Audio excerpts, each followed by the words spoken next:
있었습니다. 개가한 어머니를 찾은 아들. 옛날 남편을 잃고 홀로 아들을 키우며 살아가던 한 여인이 있었다. 그녀는 어려운 환경 속에서도 지극한 정성으로 아들을 키웠다. 아들은 20살이 되었고 마침내 혼인을 하게 되었다. 그런데 그녀는 아들의 결혼식을 준비하면서부터 마음속에 한 가지 결심을 굳히고 있었다. 내가 우리 아들을 결혼시키고 며느리를 데려오면 그날 저녁에 나는 시집을 가야겠다. 그녀는 이 결심을 누구에게도 알리지 않은 채 혼사를 치렀다. 결혼식이 끝나고 며느리가 집으로 들어온 그날 밤, 그녀는 이웃에 살던 늙은 노파를 찾아가 조용히 말했다. 우리 아들 며느리 보고 나를 찾지 말라 그러라고. 나는 온 진익에 시집을 가니까 날 찾지 말라고 그 말 하라고. 그녀는 아들에게도 비슷한 말을 남겼다. 아들이 잠자리에 들자 그녀는 아무도 모르게 집을 떠나 새로운 남편의 집으로 향했다. 그렇게 며느리가 시집을 오고 시어머니는 시집을 간 셈이 되었다. 다음 날 아침 며느리와 아들은 잠에서 깨어났다. 그런데 어머니가 보이지 않았다. 며느리는 갓 시집 온 날 시어머니가 사라진 상황에 당황했고 아들은 아무리 찾아도 흔적조차 없는 어머니를 걱정하며 집안 곳곳을 뒤졌다. 그때 이웃의 노파가 찾아와 말했다. 엄니 찾지 말소. 엄니 어찌 시집 갔네. 아들은 충격에 빠졌다. 세상에 날 이때까지 키워서 장가들여서 해필이면 며느리 보는 날 좋은 날 시집을 갔을까? 그는 억울함과 혼란스러운 마음을 떨칠 수 없었다. 하지만 어머니의 행방은 오리무중이었다. 그녀는 새로운 남편의 집으로 가서 완전히 종적을 감췄다. 그녀는 여전히 젊은 나이였기에 아들 형제를 낳으며 새로운 삶을 살아갔다. 세월이 흘러 어머니는 나이가 들어 병에 걸렸고 죽음을 앞두고 있었다.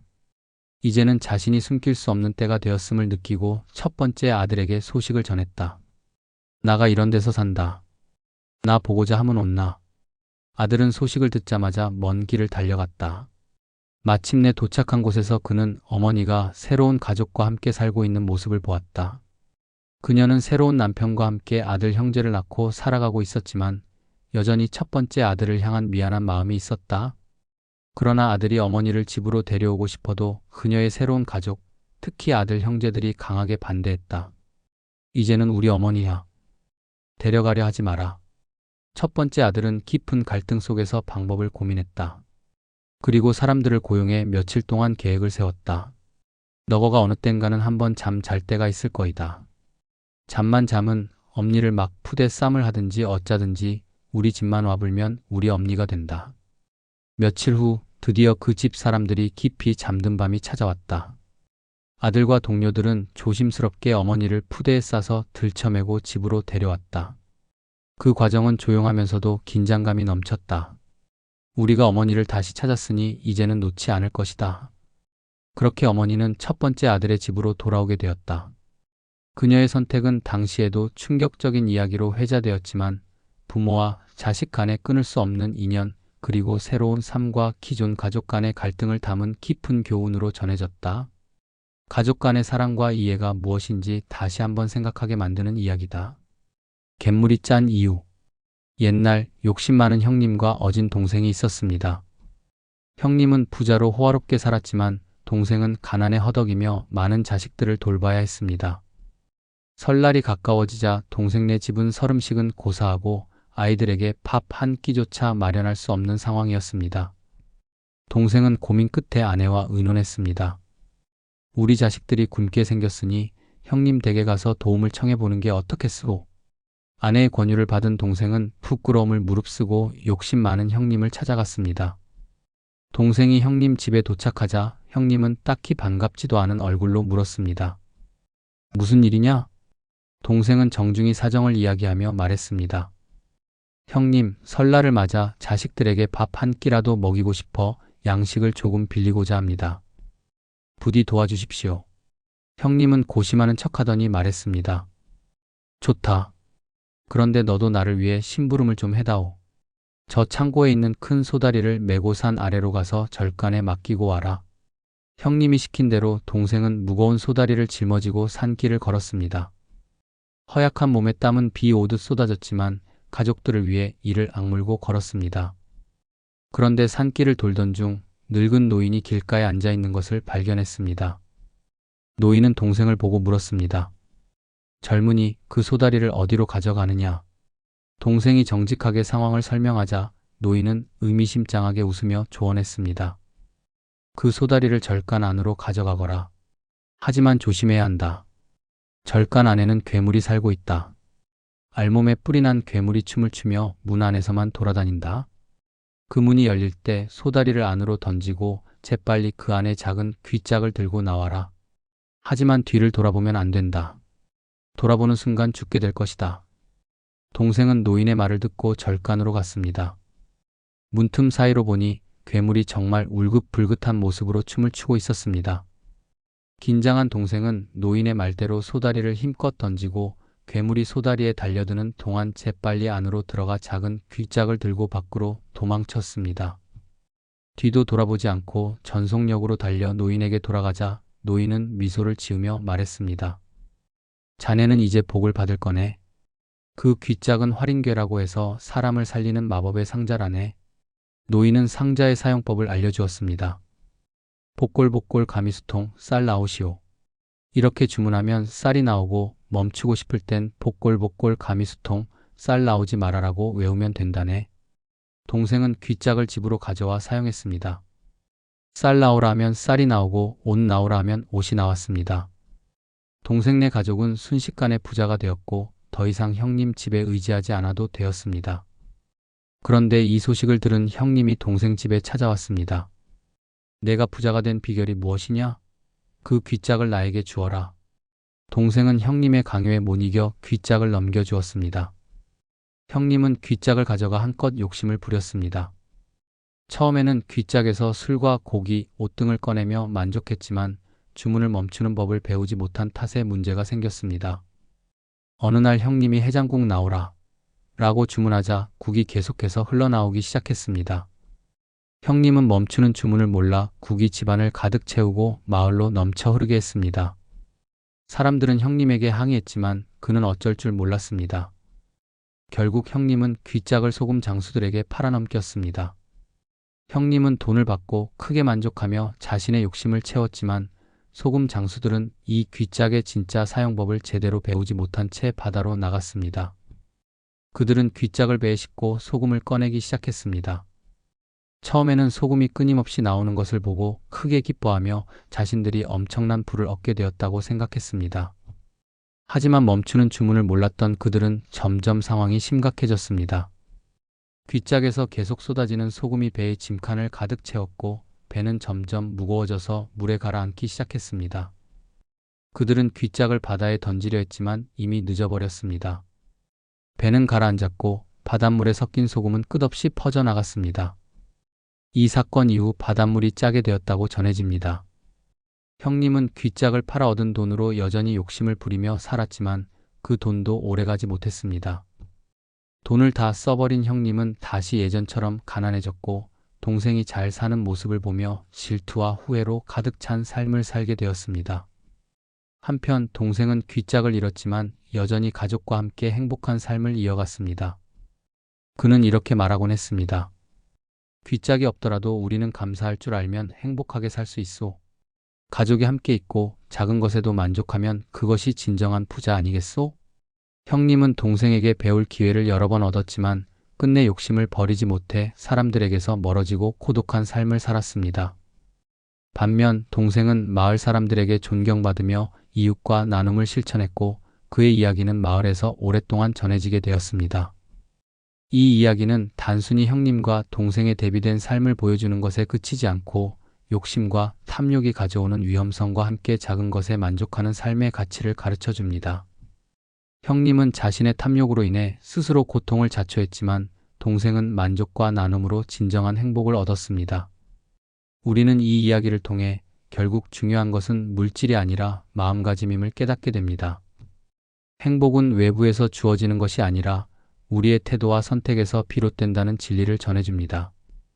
바닷물이 짜게 된 이유라는 흥미로운 전설은 단순히 웃음과 교훈을 주는 이야기일 뿐만 아니라 삶의 지혜를 담고 있습니다. 고려의 자존심을 지킨 어머니의 기발한 지혜. 옛날 중국이 고려의 지혜와 능력을 시험하기 위해 아주 교묘한 문제를 내었습니다. 한 나라의 위상을 가늠하고자 고안된 이 문제는 단순해 보이지만 풀기가 만만치 않았습니다. 중국의 사신이 커다란 통나무를 짧게 잘라 고려 조정에 가져왔습니다. 그들은 엄숙히 선언했습니다. 이 통나무의 위쪽과 아래쪽을 구별해 보시오. 만약 이 문제를 풀지 못한다면 우리는 고려를 경시할 수밖에 없어. 문제는 단순한 듯 했지만 막상 풀려니 쉽지 않았습니다. 관리들은 모여 통나무를 살펴보고 이리저리 고민했지만 답을 찾을 수 없었습니다. 통나무의 표면은 어디를 보아도 똑같이 보였고 단서를 찾을 길이 없었죠. 나라의 관리들은 모두 고개를 떨구었습니다. 학문으로는 잔뼈가 굵었지만 이런 생활 속 문제는 난생 처음이었으니 말입니다. 결국 고려의 조정은 방을 써 붙였습니다.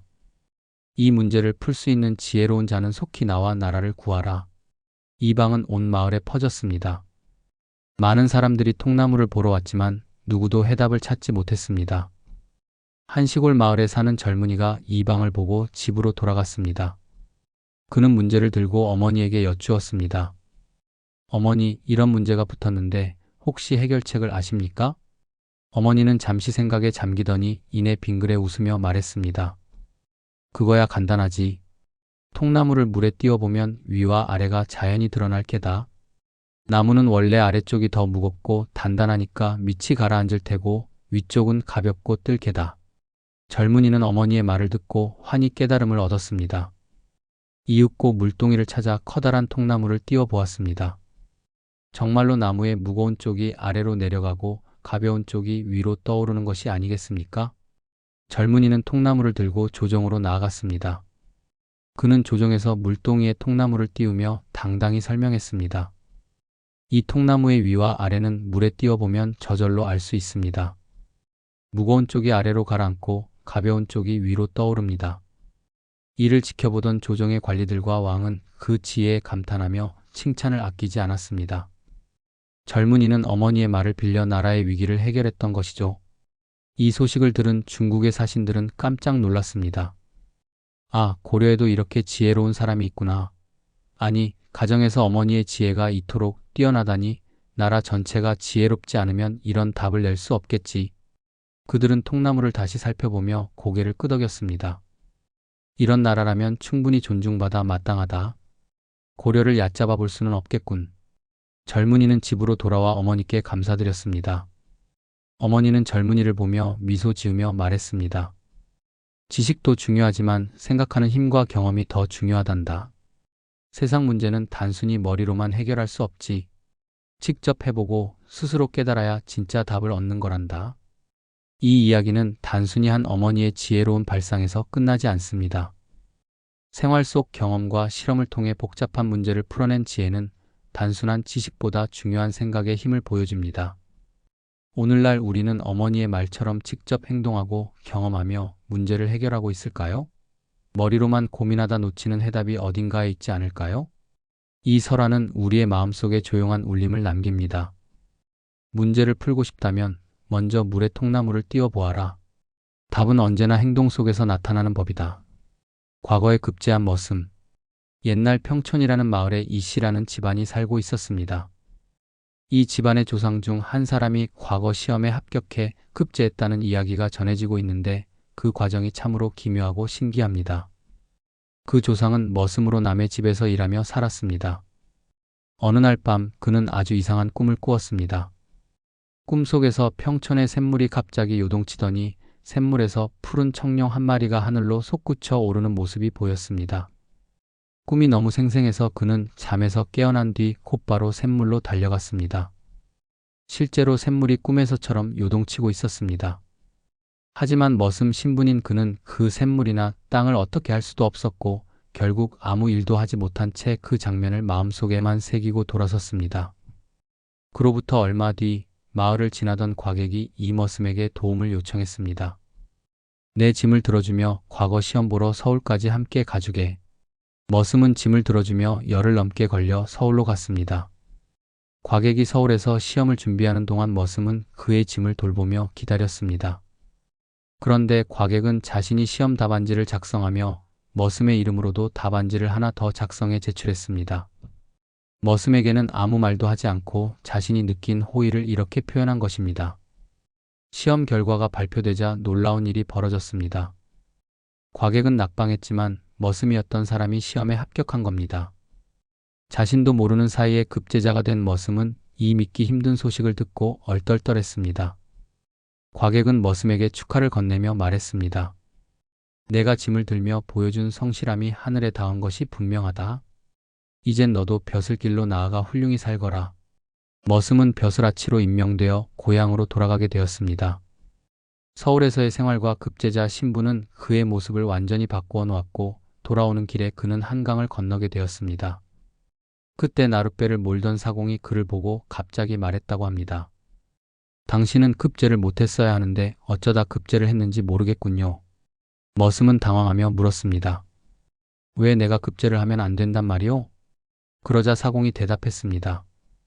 서울 장안에서 커다란 벌 한 마리가 당신을 쏘아버린 게 문제가 된 거죠. 그 벌이 당신의 운명을 바꿨을 겁니다. 큰 벌이 당신을 쏴서 얼굴 들어간 부분이 푹 부러졌어요. 그래서 운이 좋게 급제를 하게 된 거죠. 결국 벌에 쏘여 얼굴이 부어서 운이 따라줬다는 것입니다. 글을 잘 써서 된 게 아니고.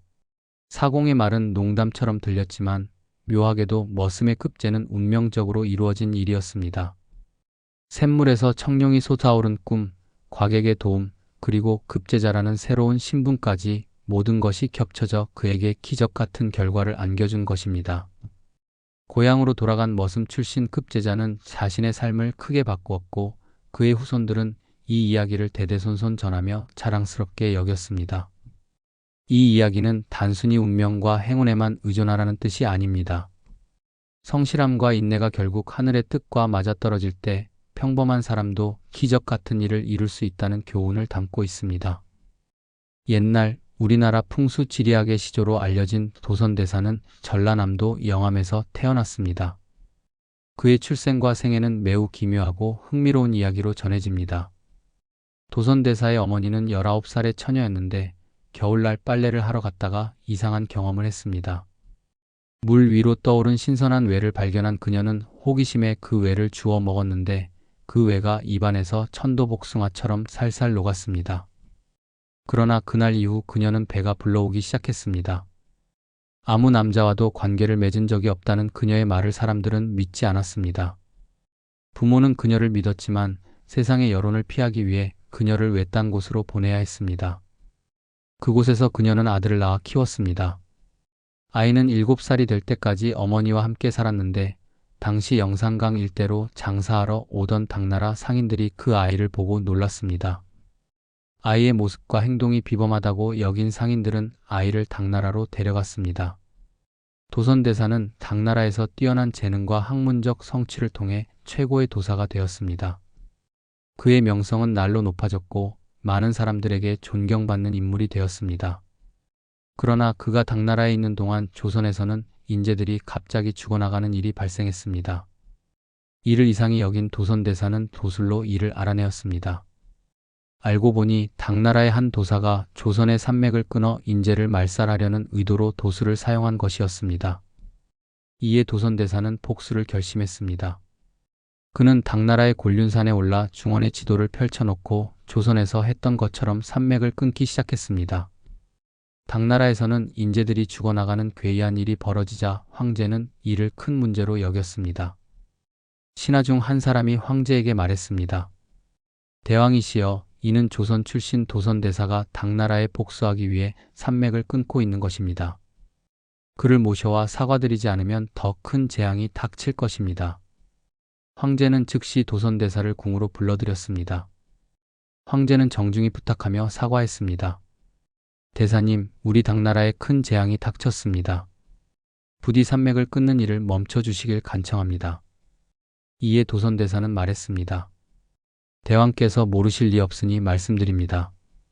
당나라 도사가 우리 조선의 인재를 없애려 했습니다.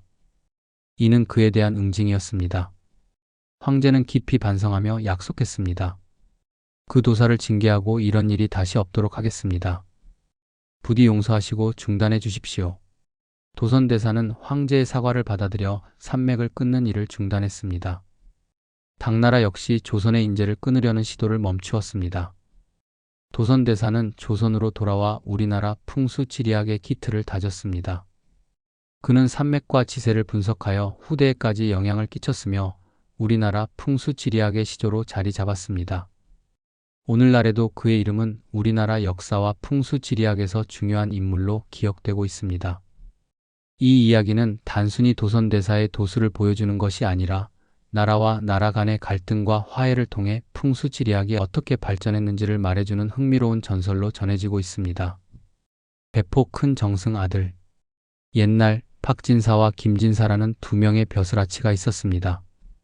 박진사에게는 딸 박정순이 있었고 김진사에게는 아들 김진이 있었습니다.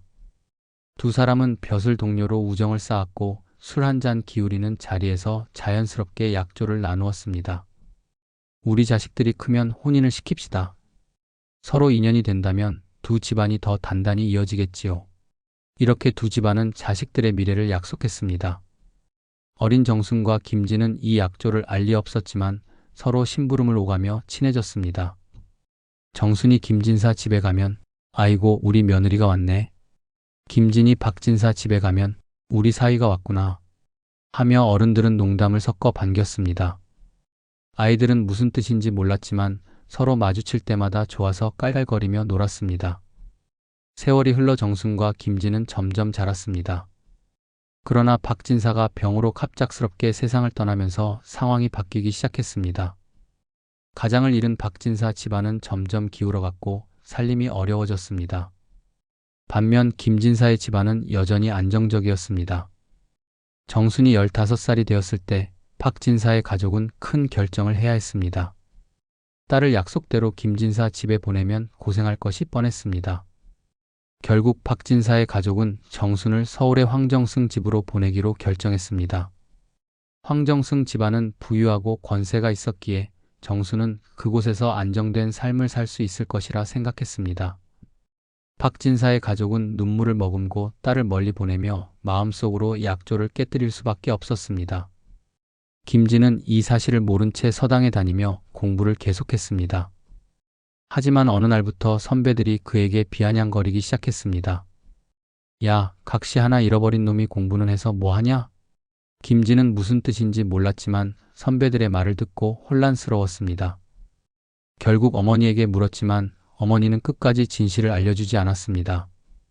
너는 몰라도 된다. 그런 소리 신경 쓰지 마라. 그러나 시간이 지나면서 김진은 점점 어릴 적 약조에 대해 알게 되었고 정순이 황정승 집으로 보내졌다는 사실을 깨달았습니다. 그는 분노와 슬픔에 사로잡혀 어머니를 다그쳤고 결국 어머니는 진실을 털어놓았습니다. 내 아버지가 돌아가신 뒤 우리 집안 형편이 어려워졌고 정순이는 황정승 집으로 보내졌다. 그것만이 그 아이를 위한 길이었다. 김진은 어머니의 말을 듣고 한참 동안 말이 없었습니다. 그러나 이대로 있을 수 없다는 결심을 했습니다. 김진은 여장을 하고 박물장수로 위장하여 황정승의 집을 찾아갔습니다. 작은 진보다리 안에는 비누, 바늘, 성냥 같은 물건들이 담겨 있었습니다. 그는 한 걸음 한 걸음 서울로 향하며 마음속으로 다짐했습니다. 정순이와 한 번이라도 만나야겠다. 내 마음을 전하고 이 모든 것을 끝내야 한다. 황정승의 집에 도착했을 때 이미 황정승은 세상을 떠난 뒤였습니다. 정순은 황정승의 아들과 결혼하여 그 집안의 며느리가 되어 있었습니다. 김진은 박물장수로 가장하여 집 안으로 들어갔습니다. 박물을 사시오. 좋은 물건들이 많습니다. 정순은 김진이 여장을 한 탓에 그를 알아보지 못했습니다. 그러나 김진은 밤이 되자 칼을 꺼내 들고 정순에게 물었습니다. 내가 박정순이냐? 내가 김진이다. 내가 왜 나를 두고 떠났느냐? 정순은 그제야 그를 알아보았습니다.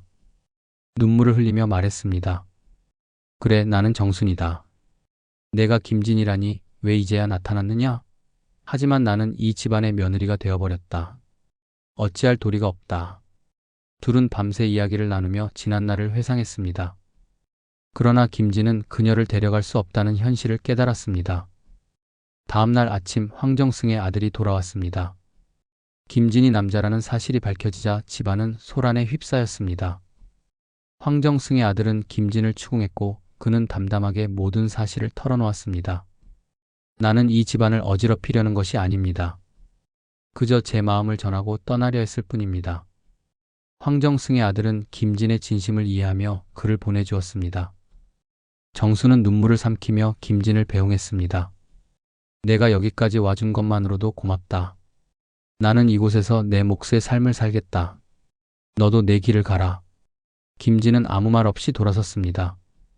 그는 시골로 돌아와 다시 자신의 삶을 이어갔습니다. 김진과 정순의 이야기는 한 시대를 풍미한 전설이 되었습니다. 약속된 인연이었지만 현실의 벽을 넘지 못한 두 사람의 사랑은 운명과 선택이 만들어낸 비극적 아름다움으로 전해졌습니다. 사람들은 이 이야기를 들으며 진정한 사랑과 희생, 그리고 삶의 복잡한 선택에 대해 깊이 생각하게 되었습니다. 옛날에 한 사람이 남의 집에서 살았어요. 이 사람은 성도 없고 아무것도 가진 게 없었죠. 어느 날 그가 살던 마을에 부잣집에 상여가 나왔습니다. 그때 이 사람은 지게에 작대기를 짚고 앉아 있었는데 상여가 묘 자리를 찾아오는 중이었어요.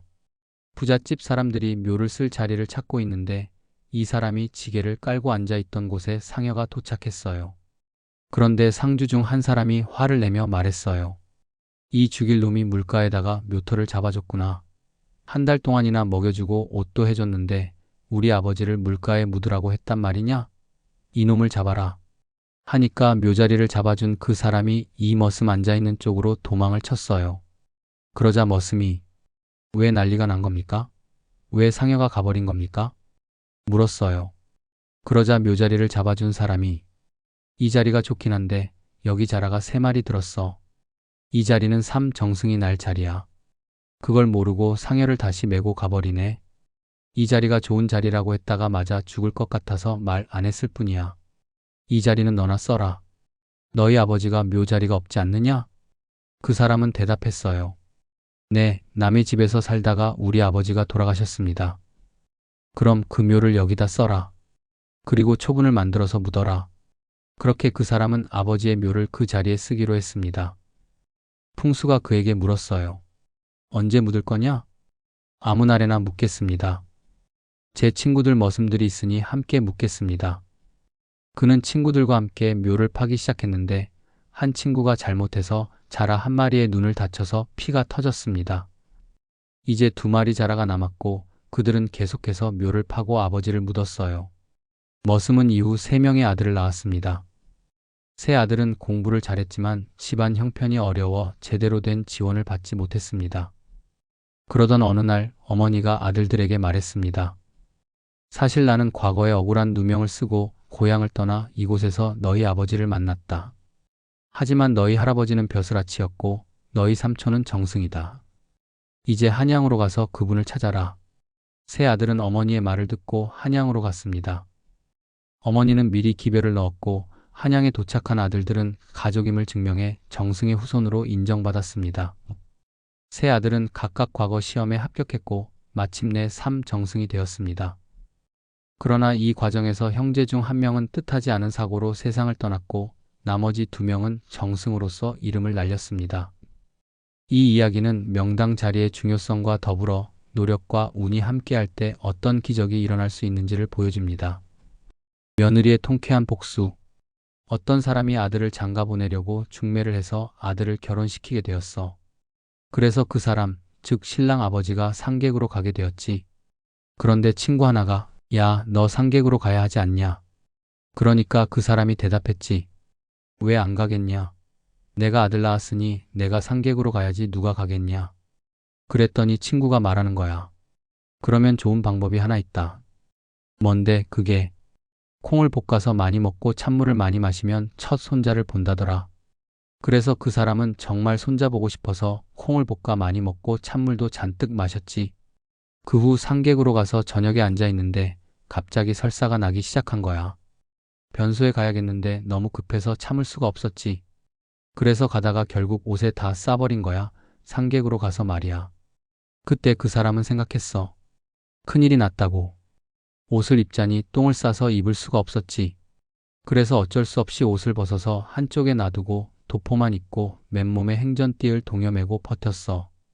그러고 나서 도포로 몸을 가리고 잤지. 새벽에 똥이 말랐으면 옷을 입으려고 했는데 아침에 보니까 개가 그 옷을 물어 가버렸어. 그래서 상객으로 간 사람이 옷이 없어졌지. 아침에 조반을 먹고 며느리를 보려고 큰 방으로 오라고 하는데 그 방에 올라가려다가 자빠졌어. 물레가 높아서 자빠졌더니 도포를 입었어도 소용이 없었어. 그 자리에 사돈들, 부인들이 꽉 차 있었는데 그만 그 사람은 바지가 없는 상태로 완전히 군드러졌지. 그러니 얼마나 창피했겠어. 결국 며느리 방에 들어가지도 않고 집으로 돌아가 버렸지. 며느리 데리고 올 생각도 안 하고 그냥 집에 왔어. 집에 돌아왔는데 며느리가 가만히 생각해 보니까 뭔가 이상한 거야. 분명히 상객으로 가면서 설사를 한 걸 누군가 일부러 시킨 게 아닐까 생각하게 된 거지.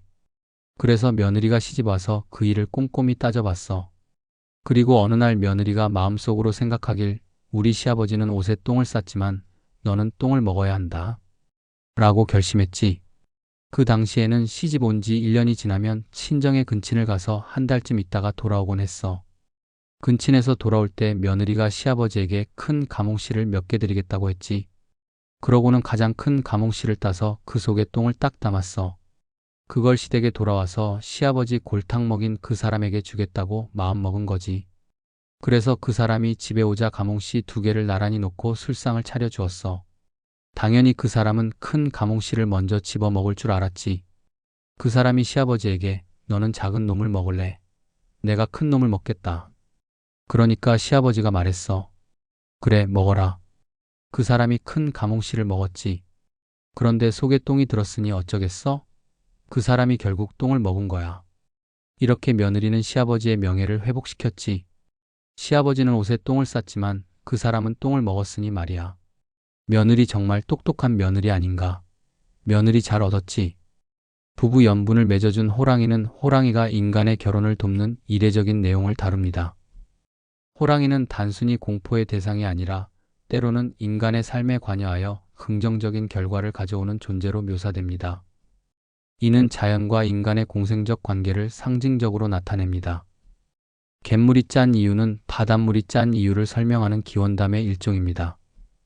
이는 인간의 과도한 욕심에 대한 경고와 자연의 질서를 존중해야 한다는 교훈을 담고 있습니다.